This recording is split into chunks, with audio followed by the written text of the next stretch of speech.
Başlayaq səyyahlardan. O səyyahlardan düzdür. Hər deyəndə çox gəlmir, amma görsən bəzən fikirlərin içərisində olur. Əsasən orada dövrləşmə məsələsini yadda saxlamaq lazımdır. Dövrləşmədə biz lap eradan əvvəl 2-3-cü minillikdən bizim eranın 5-ci əsrinə qədər davam edir yazmışdıq və orada bir neçə səyyahın adını çəkmişdik əsaslardan. Kimi yadında qalıb o qədim səyyahlardan?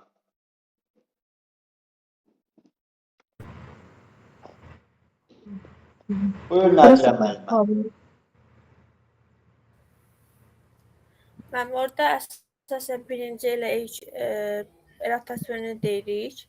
Hansı ki, ilk dəfə coğrafi termini elminə gətirmişdir. İlk coğrafi xəritəsinin müəllifidir, həmçinin coğrafiya dərsliyinin. Bundan əlavə hal-hazırdakı yerin ölçənə yaxın ilk ölçülər məhz eratasiyonu tərəfindən verilmişdir. Daha sonra var idi Aristotel, hansı ki o yerin küre şəklində olmasını ilk dəfə elmi cəhətdən sübut eləmişdi, ay tutulmasına əsasən. Bundan əlavə amma Aristoteldən qabaq Pifaqor bunu irəli sürmüşdü, lakin sübuta yetirə bilməmişdi. Nədən irəli sürüb? Daha sonra Ptolemey geosentrik nəzəriyyəni irəli sürmüşdü və eyni zamanda Ptolemey həm də eratasiyondan sonra növbət o da coğrafi xəritənin müəllifidir. Lakin onun eratasiyon xəritəsindən fərqi ondan ibarət idi ki, o daha doğrusu meridian və paralellərdən istifadə etmişdi, amma ərazi olaraq eyni əraziləri təsvir etmişdilər. Nisbətən ərazisi daha geniş təsvir olunmuşdu. Bu hansı idi? Nedir müəllim? Xəritənin ərazisi eyni yerləri təsvir edirdi. Bu oxşar idi. Bəli, nisbətən ərazisi daha geniş əraziləri əhatə edirdi. Bu hansının xəritəsindədir? Ptolemeyin xəritəsində. Bəli, çünki onun dövründə ancaq sonraki ərazilərdə bu Aralıq dənizi ətrafında tanınan ərazilər nisbətən artmışdı. Onunla əlaqədardır. Belə deyək. İki materikin, 3 qitənin olduğu və Aralıq dənizində daxil olduğu həmən bu region necə adlanır? Bax, bu region. Qırmızı işarə ilə işarələdiyim Aralıq dənizi və onun içərisindəki adalar və ətrafındakı hər şey demək olar ki. Bu necə adlanırdı?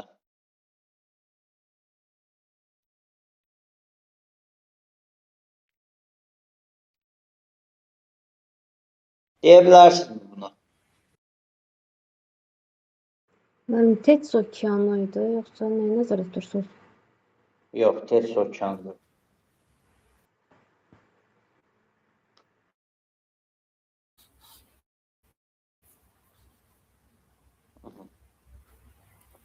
Bax, bu regionun bir adı var idi. O iqtisadi coğrafiyada.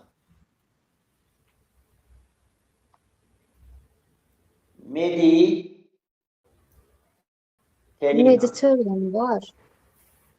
Mediterranean İngilizce adlanırdı. Həm tarixi, həm də cross turizm baxımından həm həm də SSS kimi turizm prosesi burada inkişaf edirdi. Məsələn, Roma Koloseyi tarixi muzey turizmidir. Romanın Adriatik dənizi sahilləri, yəni İtaliyanın Adriatik dənizi sahilləri isə Sun, bir də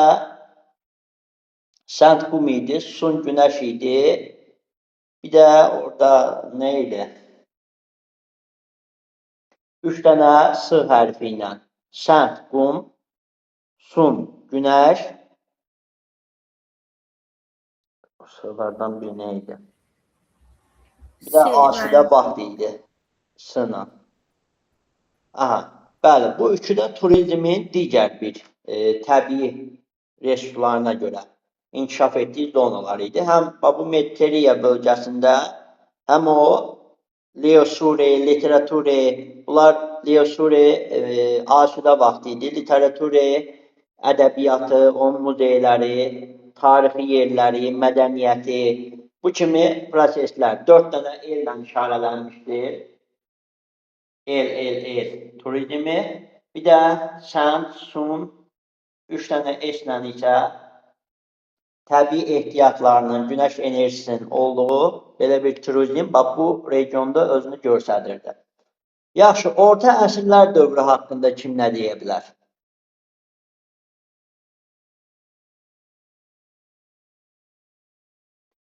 Orta əsrlər.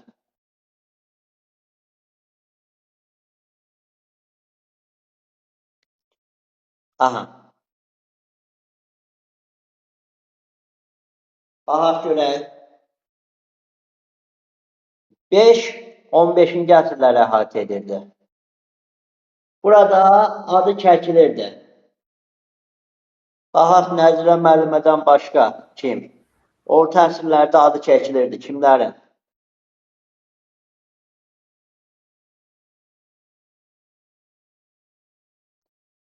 Aha, yoxdur. Yaxşı Nəzirə müəllimə, buyur. Müəllim, burada Əbreyhan Əlbiruni ilk olaraq deyə bilərik. Hansı ki, şərqdə ilk qlobusun, gedən azlamış qlobusun müəllifi idi. Daha sonra Nəsrəddin Tusini söyləyə bilərik ki, Ptolemeyin geosentrik nəzəriyyəsinin daha doğrusu əvəzinə heliosentrik nəzəriyyəni irəli sürmüş ki, bu daha doğruydu. Bir də yox, Ptolomey dediniz. Bəli, müəllim. Ptolomey qədim dövrdür axı, 5-ci əsrdə. Yox, müəllim, onu demirdim.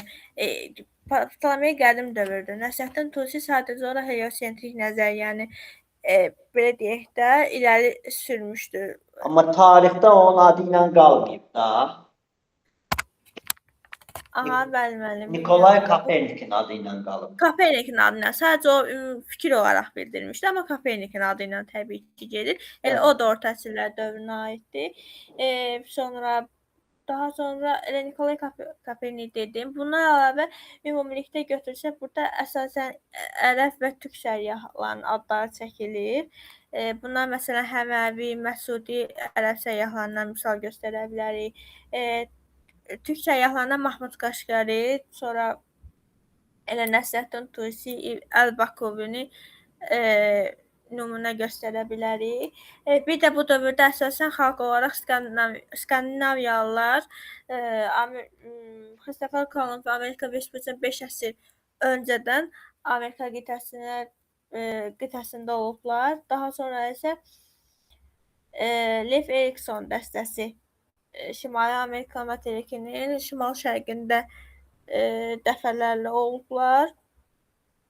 Bəli. Bir də Marco Polo öz əsərlərində İpək yolu və onun üzərində yerləşən ölkələr haqqında belə deyək də məlumatlar vermişdi. Bəli, bu da 10-cu əsrə aid bir faktdır. Bəs belə deyək, Nəsrəddin Tusinin bir dənə də yalnız ona məxsus hazırlanmış bir qlobus var idi. O hansı qlobusdur?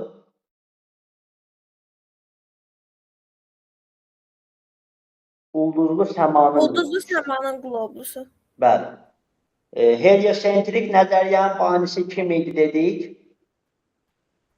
Heliosentrik nəzəriyyə Nikolay Kopernik. Bəli, Nikolay Kopernik idi. Coğrafi kəşflər dövrünün kimin adı ilə bağlı olduğu haqqında bir danışaq. Sevinç müəllimə, kimlə başladığını deyə bilərsiniz coğrafi kəşflərin? Bəli, müəllim. Böyük coğrafi kəşflər dövrü əsasən Xristofor Kolumbun adı ilə başlayır. O Hindistana dəniz yolunu kəşf etmək üçün çıxmışdı. Amma gedib Amerikaya qərbdən gedib Amerikaya çatmışdır və oranı West Hind adaları, səhvən West Hind adaları adlandırmışdır. Bəli, həmən West Hind adaları hansılardır? West Hind adaları. Bəli, indiki hansı adalara biz West Hind adaları deyirik? Samir müəllim, buyur. Mənim Haitidir, o Puerto Rico'dur, Mərkəzi Amerika adaları. Bəli. Kuba, Kubadır. Haiti. Haitidə iki dənə ölkə yerləşir. Bir Haiti, bir Dominikan Respublikası. Bəli. Puerto Rico adalarıdır. Hı -hı. Yuxarıdakı Baham adalarıdır. Buradakı Yamaikadır. Bura gəlmişkən qəşəng bir ümumiləşdirmə eləyəkmi? Bunların içərisində bir dənə sosialist ölkə var idi. Kuba idi mənim. Kuba mənim. Kuba. Bəli, Kuba sosialist ölkədir. Bu bir. Kubada alüminium ehtiyatı var idimi?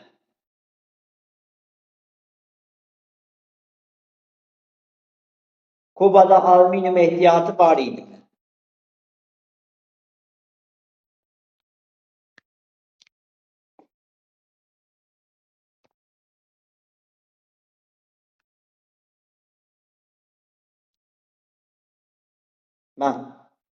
Deyək görək, Kubada alüminium ehtiyatı var idi ya yox idi?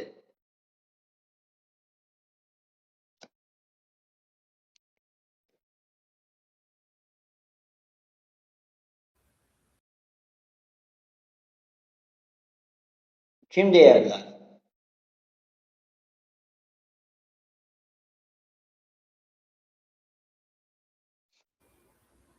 Baxın, Kubada müəllim, Samir müəllim, deyə bilərsiniz alüminium ehtiyatları, hansı alüminiumun xam mallarını? 3 dənə xam mal demişdik o haqda. Alunit biri. Aha. Boksit. Bir də Apatit Nefelin. deyir. nefelin. Nefelin. Kubada nefelindir. Yamaikada boksitdir. Yaxşı mı? Jamaika'da boksit. Bəli, Yamaikada boksitdir. Bax, yaddan çıxmasın. Bax, bu West Indies adalarından hansını tropik xətti kəsir? Baham adalarından ancaq. Bəli, bir dənə Baham adalarını kəsir, qalan heç birini tropik xətti kəsir. Bax, müəllimlər, əsas fikirlərdən biri, burada yadınızdan çıxmasın. Bax, Meksika, Guatemala, Beliz. Belizin, keçən səfər də demişəm, Atlantik okeanına çıxışı var, Sakit okeana yoxdur. Guatemala, Hondurasın hər ikisinə var. Bax, Salvador, Salvadorun yalnız Sakit okeana çıxışı var. Nikaragua çıxışı var. Nikaraguada, Nikaragua gölü yerləşir. Paytaxtı Managuadır. Nikaragua gölü tektonik əyilmə mənşəli göldür. Costa Rica və Panama. Panamadan da bilirik ki, ABŞ ucuz bayraq prinsipindən istifadə edir. Bax, bunlar yaddan çıxmasın. Bir dənə də burada Mərkəzi Amerika adalarında bir dənə vulkanımız var idi. Demişdik ki, onun püskürməsi nəticəsində böyük fəlakət baş vermişdi. Bax, bu Mərkəzi Asiya, bax, Kiçik Antil adaları qrupunda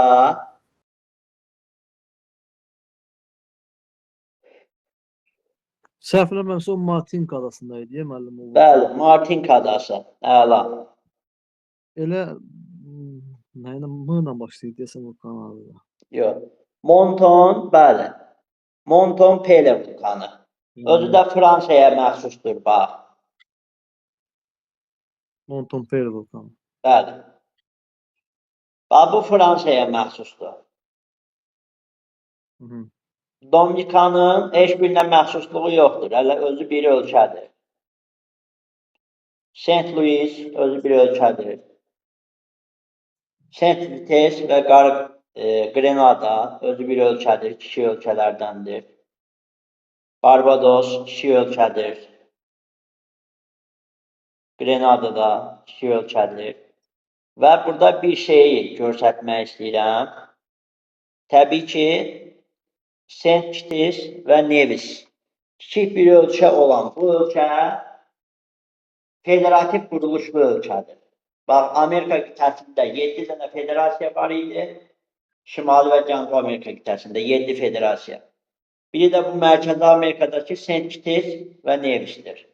Kanada, ABŞ, Meksika, St. Kitts, Nevis, Venezuela, Braziliya, Argentina. Bu tərəfdəki ölkələr hamısı respublikadır. Bunların içərisində konstitusiya deyilən bir anlayış yoxdur. Yadımızdan çıxmasın qətiyyən. Oldu mu? Evet. Bəli, Kristofor Kolumbu bildik. Yaxşı. İndi mən səyyahlardan da məlumatınız olsun. Səyyahlar üzərindən də ölkələrə toxuna-toxuna gedək. Bu Mərkəzi Amerika ölkələri biraz qarışıqdır. Məsəl üçün, kim deyə bilər? Bax, bu West Hind adalarının iqlimini.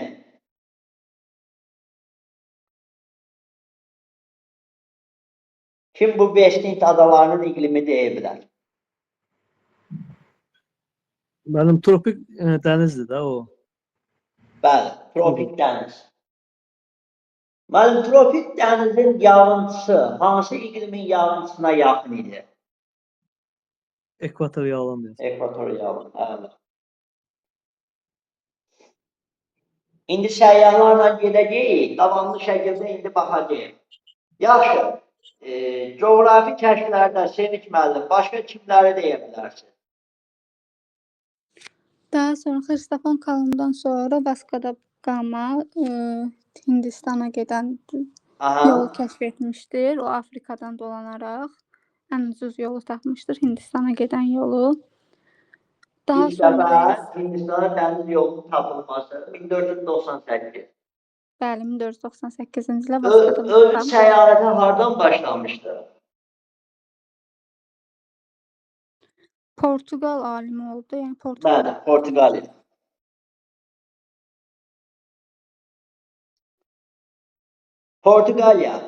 Portuqaliyanı nəyə görə vurğulayıram? Portuqaliya birinci növbədə, yadınızda saxlayın ki, inkişaf etmiş ölkədir. Portuqaliya dil ailəsi olaraq hansı dil ailəsindədir müəllimə?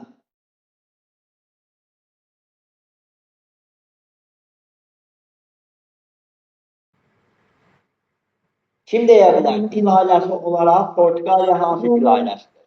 Roman idi deyəsən. Yox, dil ailəsi, dil qrupu demirəm. Hind-Avropa müəllim. Bəli, Hind-Avropa dil ailəsinin Roman dil qrupunda Latin Amerikasında hansı ölkə Portuqal dilidir? Braziliya müəllim. Bəli, Braziliyanın dili Portuqal dilidir.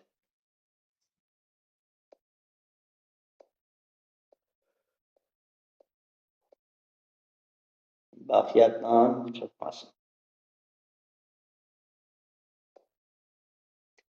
Bəli. Sonra Portuqaliya. Bax, buradakı Azor adaları, buradakı da bir dəqiqə, Azor adaları. Azor adaları Portuqaliyaya məxsusdur. Amma Kanar adaları, bu adalar İspaniyaya məxsusdur. Yaxşı mı? Gördünüz?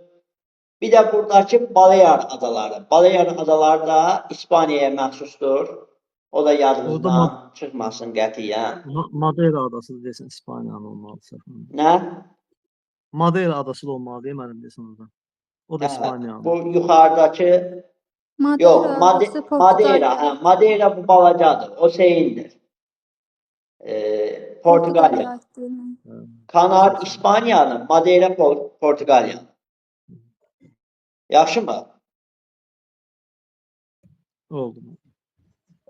O dəniz qulduru olubdur. Bax, Vasco da Gama dolanır gəlir. Gəlir buradan, Ümid burnundan keçir, sonra gedir İynə burnundan keçir. Dönərək Mozambik boğazını keçir. Bəli. Mozambik boğazı demişkən, kim mənə deyə bilər? Mozambik boğazına tökülən bir çay var idi. Üzərində də Viktoriya şəlaləsi.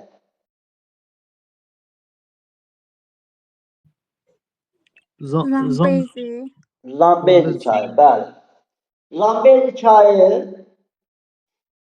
mənbəyi də, mənsəbi də bütöv şəkildə hansı iqlim qurşağında yerləşirdi? Subekvatorial yayılmış. Bəli, subekvatorialda yerləşir. Onda Nəzirə müəllimə buradadır. Nəzirə müəllimə, Mozambik boğazı və Madagaskar adası hansı iqlim qurşaqlarında yerləşir?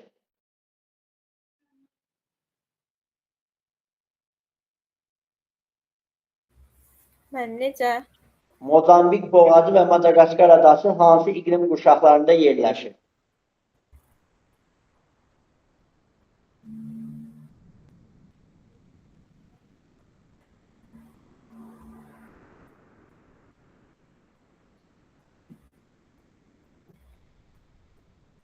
Mən Mozambik boğazı deməli Madagaskar şimal hissəsi subekvatorial, cənub hissəsi tropik iqlim qurşağında yerləşir. Tropikin hansı tipi? Dəniz. Dəniz. Bəli, Mozambik boğazı elə şimalı, subekvatoriallı, cənubi dəniz tipidir tropikin. Yaxşımı? Bəli. Bəli. Və buradakı əsas bizim göllərimiz. Qoy burada Ramilə müəllimə var. Ramilə müəllimə, bu göllər var, 2 dənə göl. Bunlar mənşə etibarilə necə göllərdir?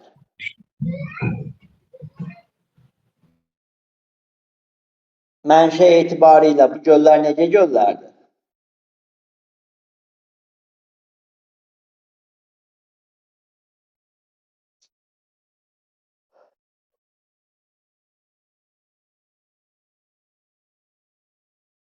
Kim deyə bilər mənşəyi etibarilə, Çuxurunun mənşəyi? Müəllim, orada Tanqanika çatma şəhərdir. O nədirlər ona? Tektonik çat, qraben. Qraben, bəli. İndi Tanqanikada, Niyazada qraben mənşəlidir. Baxın, bu Tanzaniyadır. Kongo Demokratik Respublikasıdır. Zambiyadır və Burundi. Bunların sərhədində yerləşən Tanqanika gölü 1470 metrlə Afrikanın ən dərin qrabində yerləşən gölüdür. Aşağıdakı Niyassadır. Baxın, müəllimlər, bir şeyi yaddan çıxartmayın. Bəzi qəbullara çox gəlibdir bu. Tanqanikadan Viktoriyaya müəyyən axım var. Viktoriya gölündə Nil başlayıb tökülür Atlantik okeanına. Yəni Tanqanika Atlantik okeanı hövzəsinə aiddir. Niyassa isə sərhədində Malawi, yuxarıdan Tanzaniya, buradan da Mozambik var. Bundan da çat vasitəsilə S'yə birləşir Zambezi çayına, tökülür Hind okeanına. Dolayısıyla Niyassa Hind okeanı hövzəsinə, Tanqanika Atlantik okeanı hövzəsinə daxildir. Bax, yadınızdan çıxmasın, qətiyyən. Bəs kim deyə bilər? Bu Zambiya və Kongo təbii ehtiyatla bağlı bir şey demişdik burada.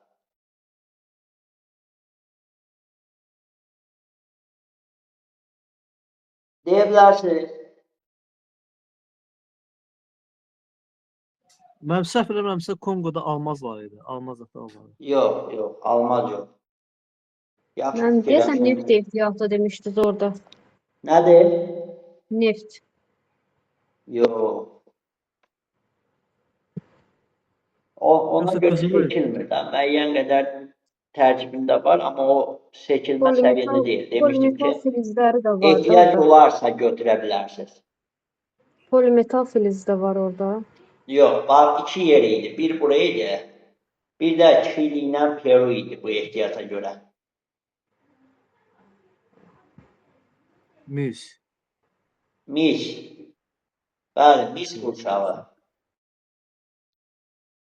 Və yadınızda saxlayın. Zambiya, Botswana, bunlar təhsilə elə bir büdcələrindən daha çox payı təhsilə ayıran ölkələr kimi seçilirlər. Zambiya, Botswana, Tunis.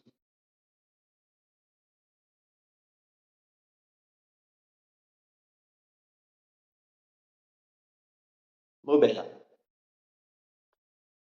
O ki, Vasco da Gama getdi, çıxdı Hindistana. Bir Hindistanın quruluşu haqqında danışsaq, nə deyə bilərik?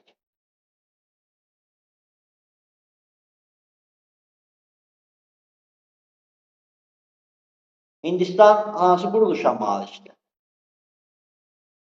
Federativ. Federativ. Bölünməyi Pakistan da federativdir.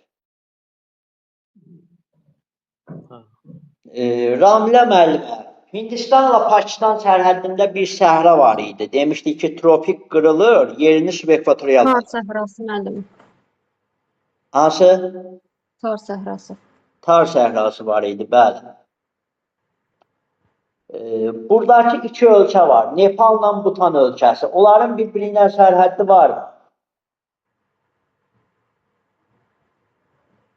Təbii ki, yoxdur. Bax.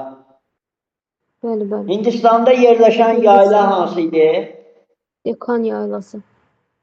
Dekan yaylası hansı filizə görə seçilirdi?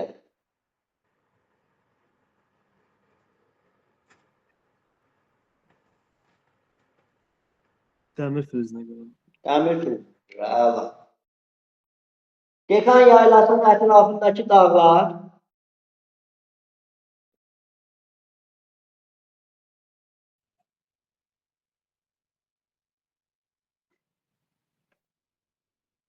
Dekan yaylasının ətrafındakı dağlar var idi. Şərqi, qərbi deyirdik biz ona. Qat müəllim. Bəli, Qat dağları. Orada demişdim, qərbi Qat dağların zirvəsi lazımdır. 2695 metr idi. Anamudi deyildi səhv eləmirəm. Bəli, Anay Mudi. Və deyə bilərsən, onun hansı qırışıqlığa aid olduğunu? Heçsin. Əla, Heçsin qırışıqlığı. Afərin. Bəli. Hindistan və Şri-Lanka ikisi də hansı kənd təsərrüfatı məhsuluna görə ixtisaslaşırdı? Çay. Çaya görə. Və kim deyə bilər, Hindistanın təsərrüfat sahəsinə görə hansı təsərrüfat sahəsi üstünlük təşkil edir?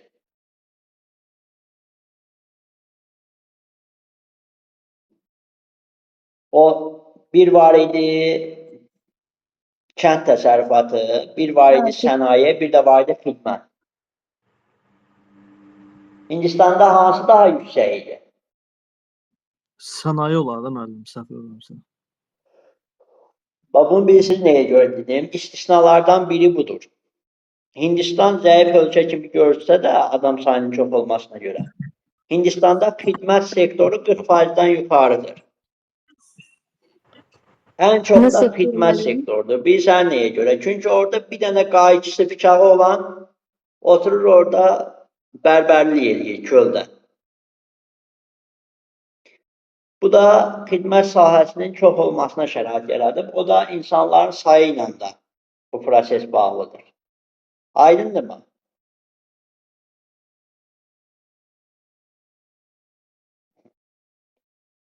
Bəs Sevinç müəllimə, deyə bilərsiniz bu Hindistanla Şri-Lanka arasında bir dənə boğaz var idi. O hansı boğazdır?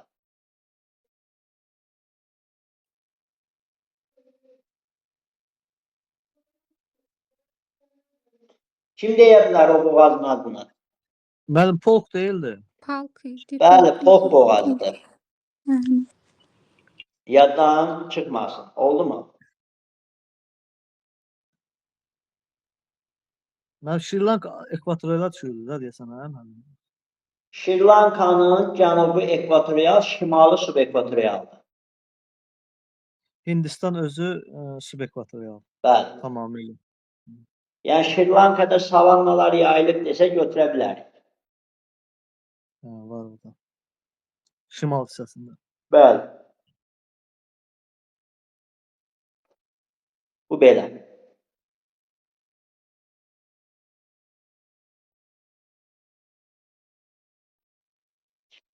Kristofor Kolumb da getdi. Elə eləyək ki, səyyahlarla bərabər gedək. Həm səyyahlar, həm də ölkələrə bir misal çəkək. Buradan da Şri Lankanı elə müəllim yaxşı oldu yada salmağı ki, bax cənubi ekvatorial, şimali subekvatorialdır.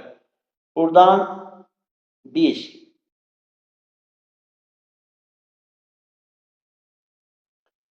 Maldiv adalarına diqqət yetirməliyik. Baxın.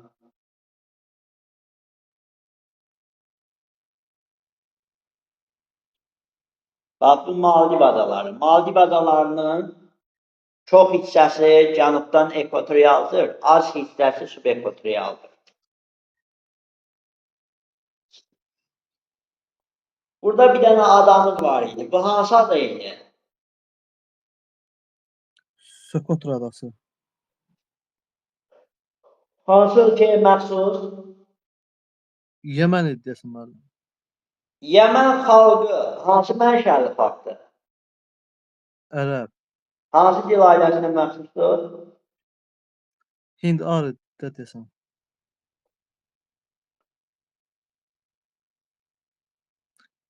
Hansı dil ailəsi? Dil ailəsi. Hind Avropa. Dil ailəsi. Hə, Hind arı deyildi müəllim. Hind arı. Afro-Asiya. Hə, var. Yaddan çıxmasın. Afro-Asiyanı demişkən burada gələk bir dənə də ölkə var. Bax görürsünüz bu ölkəni. Malta ölkəsi. Bunlar da ərəblərdir. Bu da Afro-Asiyadır və inkişaf etmiş ölkədir.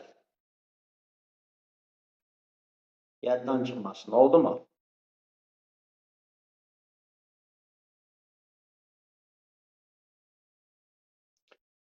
Yaxşı, davam edəyək növbəti coğrafi səyyahla və onun üzərindən bir xeyli ölkəyə toxunacağıq zaten biz.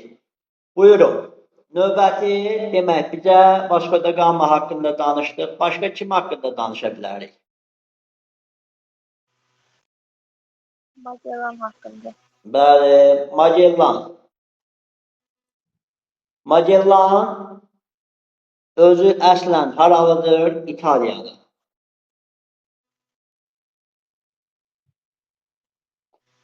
Aral dənizin sahilində yerləşir. İndi bu İtaliya haqqında danışacağıq. 519-522-ci illərdə Magellan dünya səyahəti baş tutur. Dünya səyahətində Sevinç müəllimə nəyə sübut etmiş olur?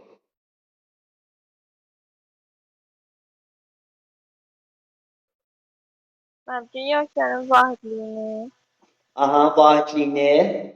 sonra yerin kürəsində Mənim yerin küre Yəni- formasında olmasına ayağını sübut getirirdim. Bəli, yerin kürə formasında olmasının əyani sübuti.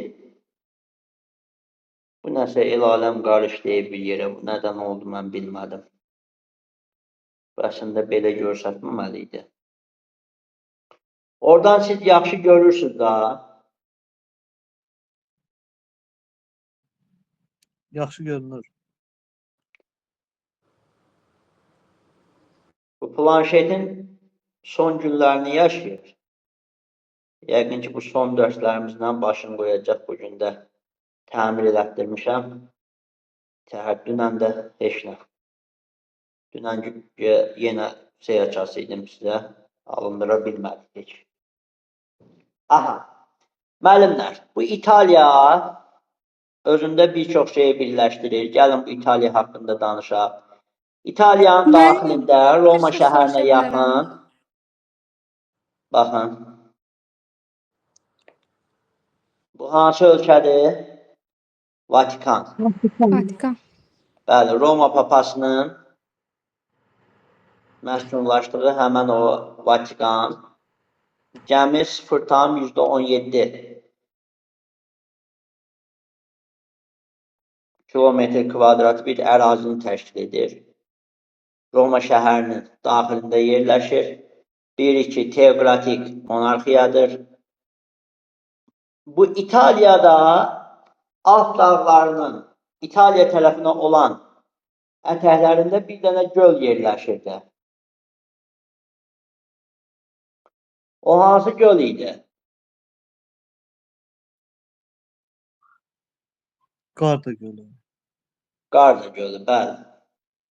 Buzlaq mənşəli. Bax, Qarda gölü Milanla Genya şəhərləri arasında bu hissədə yerləşir.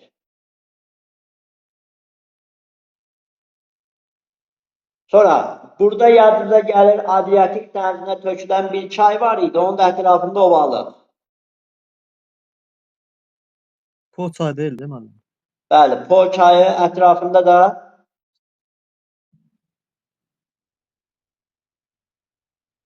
Ovalıq. Padan ovalığı. Qardan ovalığı. Demək istəyirəm, Poşa ilə çaşdıram o ovalığına. Adriatik dənizi budur. Gördüyümüz kimi Appenin yarımadası ilə Balkan yarımadası arasında və yadınızda saxlayın ki, burada Dalmasiya tipli sahillər yerləşirdi. Yəni, yarımadanın sahil hissəsi həddindən çox dəniz altına dalmış formada Dalmasiya tipli sahillər yaratmışdı. Və İtaliya haqqında danışsaq, İtaliya özü G7 ölkəsinə, böyük 7-lik ölkəsinə daxil ölkələrdəndir.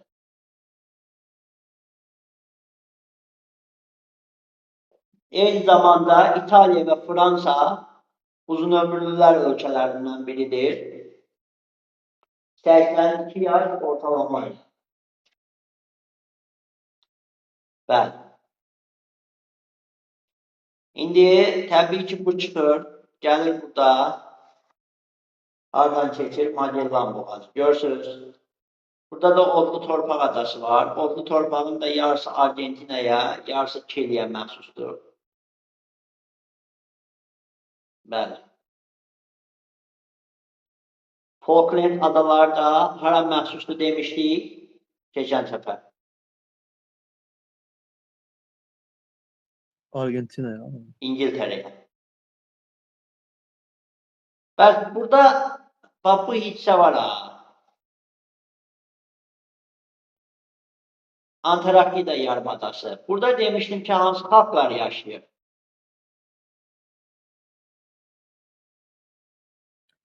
Argentina. Bəli, Argentina xalqları.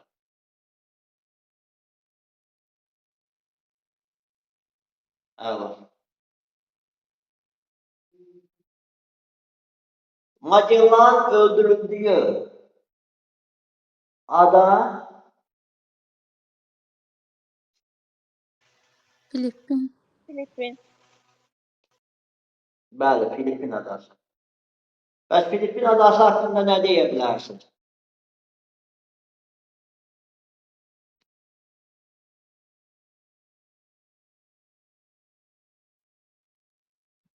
Ekvatorial iqlim zonasında yerləşir. Bəli, cənubi ekvatorialda, amma çox hissəsi subekvatorialdır. Ekvatorialda. Sonra İki dənə böyük ada var. Şimalda Luzon adasıdır. bəli. Cənubda Orada hansı Mindanao. vulkan yerləşir demişdik. Yox, sinkronal zonada yerləşir. Asu. Odlu adalar. Yox, Sakit yuxarıda Pinatuba, Mindanao'da Apo. Apo. Bəli. Bir də Filippin. Manila şəhəri hansı beynəlxalq bankın mərkəzi idi? İslam İnkişaf Bankı mı desən? Yox, İslam İnkişaf Bankı Səudi Ərəbistanda Ciddə şəhəridir. Ciddə şəhəri. Asiya İnkişaf Bankı. Asiya İnkişaf Bankı. Yaddan çıxmazdı. Bunu da bölümdəki Filippin dənizi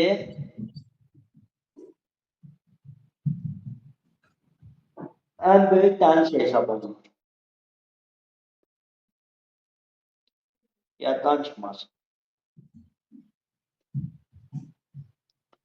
Növbəti. Filippin dənizi mənim kənar dəniz sayılır da. Filippin dənizi yox, adalar arası dəniz. Hə, Onu adalar demişdim arası. da. Burada Hmm. Filippin tavası, Sakit Okean tavası. İki okean tavası toqquşurdu. Sakit Okean tavası çox nazik olduğundan arta girirdi. Burada Marian adaları yaratmışdı. Hmm. Marian adaları. Görsən buranı.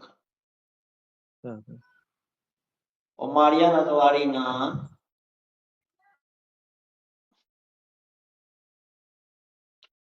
Guam adası, Marian adası, bunlar hamısı daxilində olduğuna görə biz buna deyirik adalar arası dəniz. Bəli. Demək ki, o burada öldürülür. O yolunu davam etdirir. Bax, bu Zond boğazından keçməklə Elkano. Elkano. Bəs Zond boğazı hansı adalara aiddir?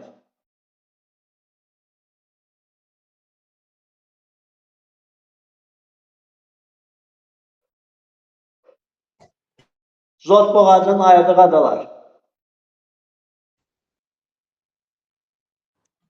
Mənim Yava ilə Sumatra. Nəyi? Yava ilə Yava Sumatra. ilə Sumatraydı. Bəli. Bəs İndoneziyaya məxsus olan bu adaların hansında onun paytaxtı yerləşir?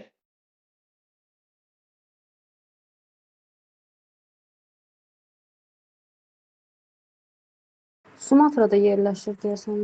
Yox. Yavada. Sim. Yavada dünyanın ən çirkli çayının adını çəkmişdik.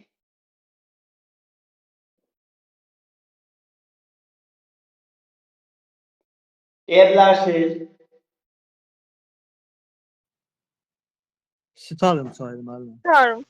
Starium çayı. Və Yavada 2 dənə vulkan var idi.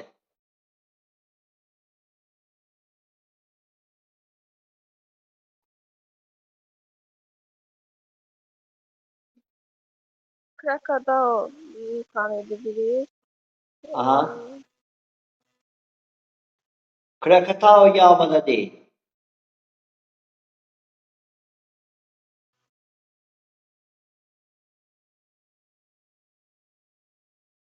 Biri Slamen, biri də Semeru.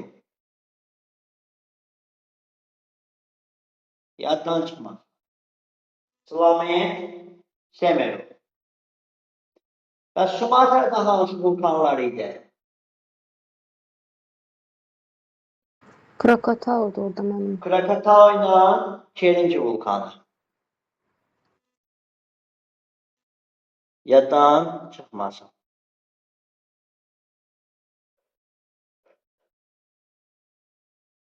Bəs mənə deyə bilərsinizmi? Kim deyər? Asiya qitəsinin ən ucqar cənub nöqtəsi hansı ölkənin ərazisində yerləşir? Türkiyə. Asiya qitəsinin ən ucqar cənub nöqtəsi, yəni Piyay burnu. Cənub nöqtəsi. Bəli, cənub nöqtəsi Piyay burnuda.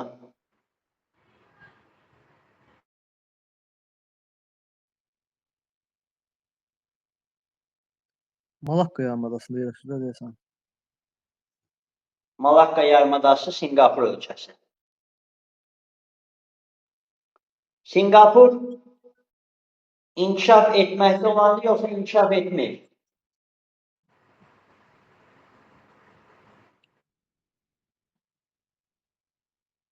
İnkişaf etmiş ölkədə. Bəli, Cənub-Şərqi Asiyada yeganə inkişaf etmiş ölkədir ki, bu Malakka boğazından, bax Sumatra adası ilə Malakka adasını ayıran, buradakı ortadakı Malakka boğazından vergi yığır və burada da ucuz bayraq taktikasından istifadə olunur.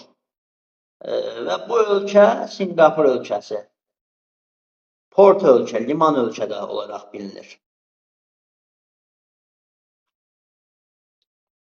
Yaddan çıxmasın. Yaxşı mı?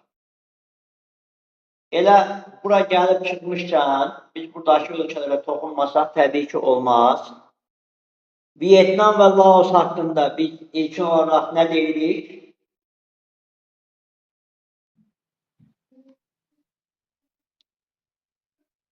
Onlar mən sosialist ölkələrdir. Laos. Bəli, sosialist ölkələrdir. Yeni sənayeləşmə prosesi bu ölkələrdə də gedir və Laosun dünya okeanına çıxışı yox idi. Yoxdur.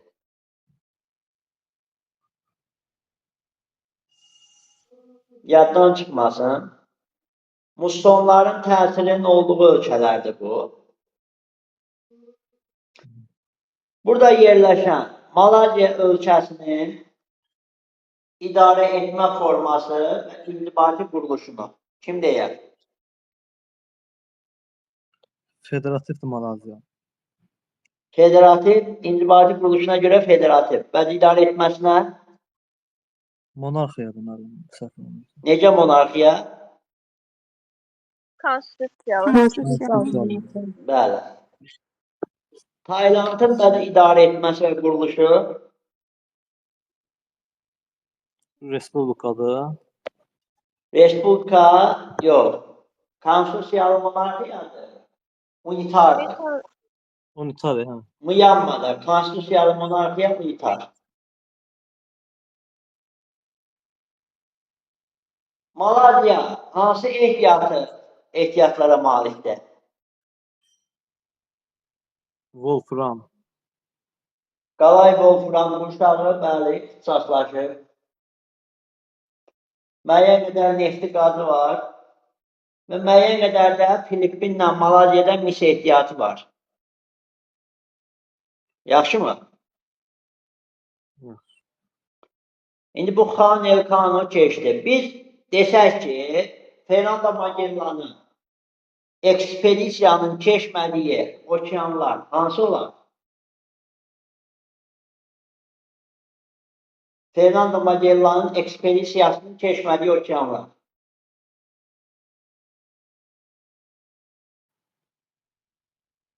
Hind okeanıdır deməli. Hind okeanı. Şimal buzlu. Mən deyirəm ki, Fernando Magellan'ın ekspedisiyasının. Juan Elcano Fernando Magellan'ın ekspedisiyası deyil. Hə, mən ekspedisiya deyilsə, onda bir dənə Şimal Buzlu okeanı oldu. Bəli, bir dənə Şimal Buzlu okean keçməyib. Magellan'ın keçmədiyi okeanlar deyəndə isə Şimal Buzlu ilə Hind okeanı götürülür. Aydındır? Bəli.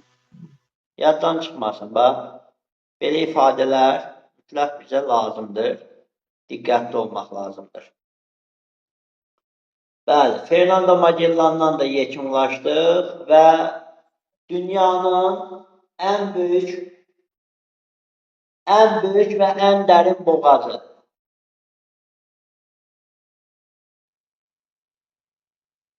Direkt boğazıdır.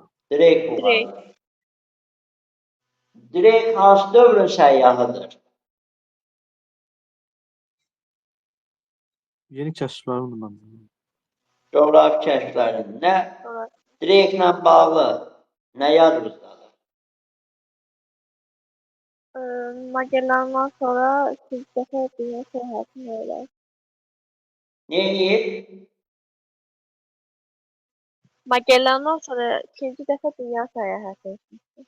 İkinci dəfə dünya səyahət edib və bu ilk dəfə dünyanı 3 dəfə səyahət edən şəxs oldu. Yaxşımı? Bəli. Bəli. Mən zəhmət olmasa bir də təkrar eləyə, biz eşitmədim. Təbii ki, Abel Tasman.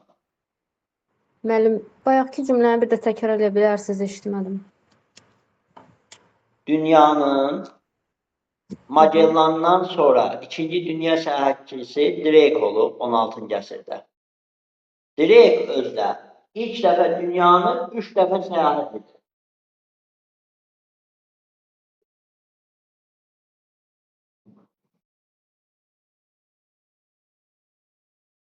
Aydındır. Bəli, bəli. Əla. Abel Tasman.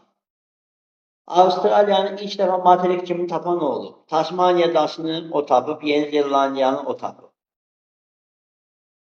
Avustraliya inkişaf etmiş ölkədir.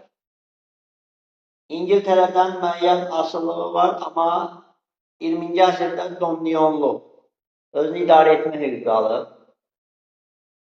Avustraliyanın yerli əhalisi necə adlanır? Aborigenlər. Aborigenlər. Və əsasən hansı dil qrupunun, daha doğrusu hansı dil ailəsinin hansı dil qrupu burada üstünlük təşkil edir?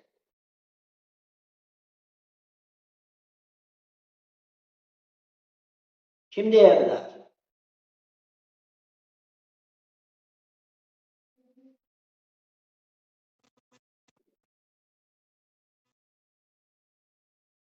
Onlar hindlər idi deyəsən müəllim. İngilislərdir da burada. İngilislər Hind-Avropa dil ailəsinin German dil qrupuna daxildir.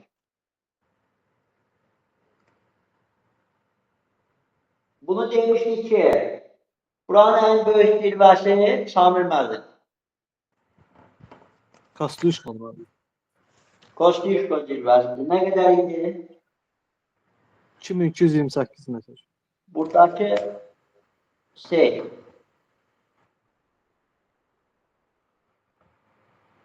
nədir? Böyük Sarıcı dağları. Hansı qırışıqlığa məxsusdur? Kaledon nesini idi? Səhv olmasa. Heç qırışıqlığa. Bəli, Peçinin qırışıqlığına aiddir. Yaponiyaya satdığı məhsullar hansılardır? Xammal. Boksit idi, dəmir filizdən. Boksiti, dəmir filci, daş kömürü, başqa?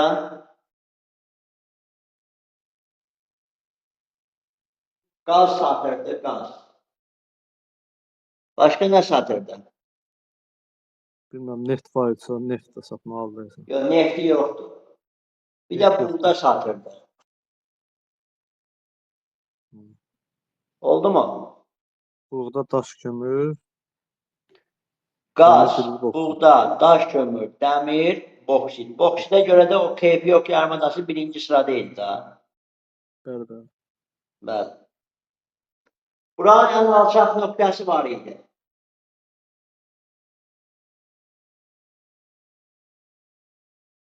Mənfi Ey, 16 görmüsünüz metrdən Eğir gölü. Eğir gölü müəllim. Eğir gölü. Və niyə demirsiniz? Kim bilir o desin daha. Zaten bu ümumiləşdirmədir ki, ən çox nələr düşə bilər, hansı fikirlər gələ bilər. Hamısına toxunmasaq da bir ümumiləşdirməni yadımıza sala bilərik. Buna görə də baxmaq lazımdır. Gəlirik Yeni Zelandiya ölkəsinə. Abel Tasman tapmışdır, amma bu iki adadan ibarətdir. Şimal adası, Cənub adası. Burada Şimal və Cənub adasını ayıran bir boğaz var idi.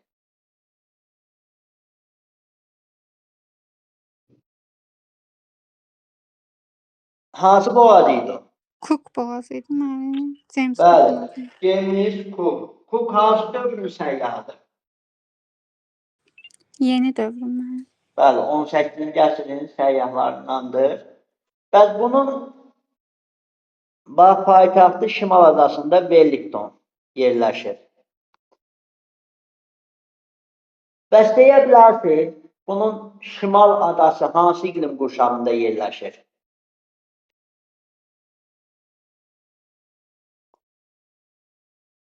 Subtropikdir deyəsən müəllim. Subtropikin hansı tipi? Dəniz tipi olur. Bol rütubətlisi. Mus. Ha, doğru. Muson cənubda yoxdur. Bir də bunun mülayimin dənizində də yerləşir. Bax, Şimal adası. Cənub adası dipdiri mülayimin dənizidir. Şimal adasında cənubu mülayimin dənizində. Yəni Wellington mülayimin dənizində il boyu rütubətli 900-950 mm yağıntı, qış ayı 5 dərəcə, yay ayı müsbət 18-20 dərəcəyə yaxın bir temperaturla seçilir. Bunun şimal adasında bir dənə vulkan yerləşir. O vulkan kimdir?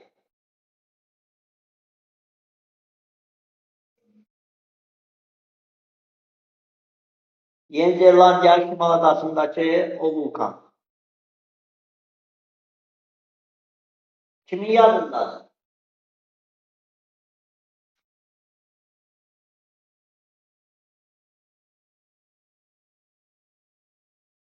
Təbii ki, Ruapehu vulkanıdır. Ruapehu. Bax, yaddan çıxmasın.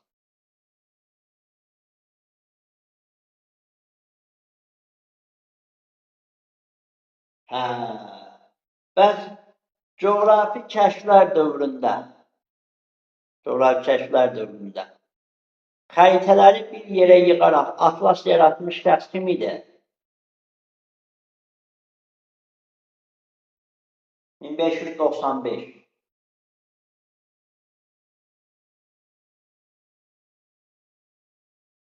Gerald Mercator. İlk atlasın yaratıcısı Gerald Mercator olmuştur. Yaddan çıxmasın. Azərbaycana səyahət etmiş, eyni zamanda Rusiyadan Hindistana qədər səyahət edən Rus səyyahı da Afanas Nikitindir ki, o Azərbaycanda olmuşdur. Yox, üzr sayın. O orta əsrlər dövründə Afanas Nikitin Azərbaycanda olan. Bu öz yerində. Sonra yeni dövrə baxsaq. Yeni dövr haqqında nə deyə bilərsiniz? Kim danışa bilər müəyyən qədər? Və onun üzərindən biz davamlı gedək. Müəllimlər, belə hər şey uyğundur, yəni belə yadımızda qalır əsas məsələlər. Müəllim. Bəli. Bəli. Düşünürəm ki, yəni ölkələrlə yadda saxlamağınız sizin üçün xeyli kömək eləyəcək. Burada əsasən ölkələrin daha çox istifadə olunan məlumatlarından danışarıq və bunu da təbii ki, müəyyən məzmunla qarşılıqlı şəkildə aparaq görək. Kim yeni dövr haqqında nə deyə bilər? Mənim yeni dövrdə Antarktida materiki kəşf olunmuşdur. 1819, səfərdə 1821-ci ildə. Yeni dövr, belə deyək, yeni dövr nə ilə başlayır? Yəni James Cook'un dünya səyahətləri. Yox.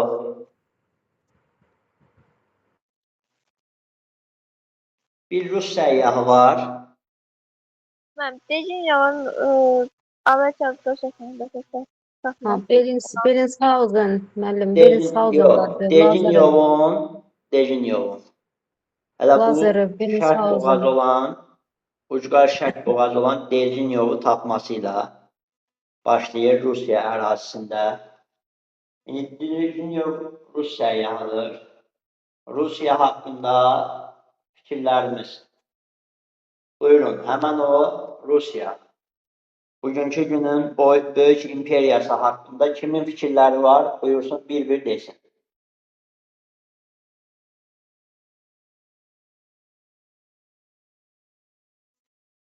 Rusiya haqqında heç bir fikriniz yoxdur. Kimin nə fikir var, desin, gəlsin.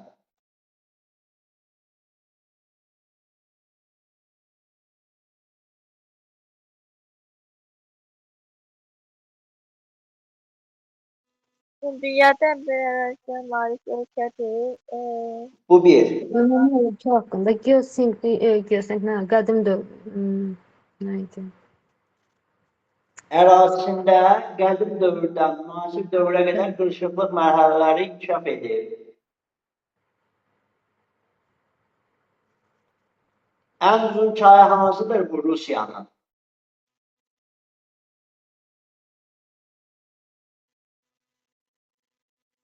Yansızı. Yansızın bir dənə Düşmədim. Ankara qolu var idi. Baykal gölündən başlayan. Mən Nena deyil, yazdım. Çayların əksəriyyəti şimal hövzəsinə Yox, aiddir. bunda yansızı əstağfurullah. Yansızı dedim mən. Bəli. Yenisey.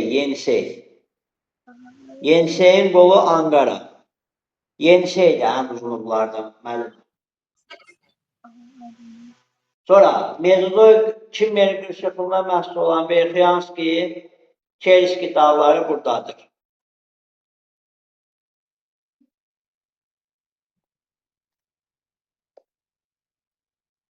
Baykal qırışıqlığına məhsul olan Timay yüksəkliyi bunun şimal hissəsi.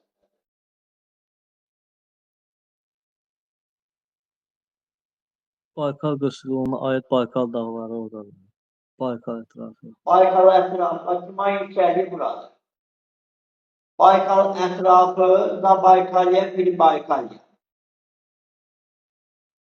Bunun ətrafındadır. Sonra Kimmer qırışıqlığına məxsus burada Stanovay silsiləsi Rusiyanın ərazisindədir. Çin ilə Rusiya sərhəddindən keçərək Tatar boğazına tökülən o çayın adı nədir?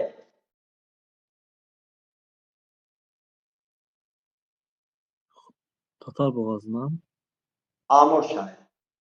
Amur çayı. Bəli. Federativ respublikadır. Böyük səkizlik və böyük ilmiliyə daxildir. 1991 Müstəqil Dövlətlər Birliyini yaradıb MDB. MDB-nin yaradıcısı, təşkilatçısıdır və ilkin üzvüdür.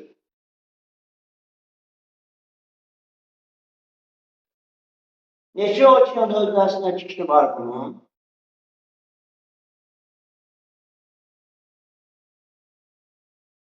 Rusiyanın. 2 olmalıdır müəllim. 3. Şimal buzlu, sakit. Qaradəniz ətrafından Azov Qaradəniz ətrafı. Atlantik okeanı, Oxot dənizi sakit okean və yuxarıda şimal buzlu okean. Bunun Ağ dəniz ətrafında Arxangelsk limanı var.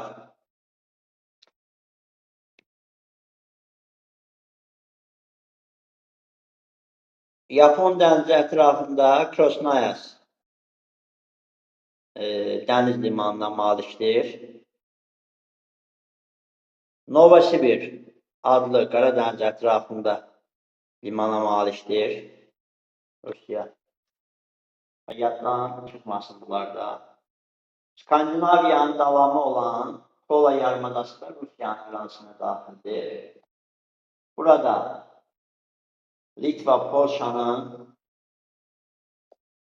Litva ilə Polşanın sərhədində bu Polşa, bu da Litva. Kaliningrad vilayəti var burada, bir dənə Baltik dənizi ətrafında. Beləliklə də Baltik dənizinə buradakı Fin körfəzi vasitəsilə çıxa bilir.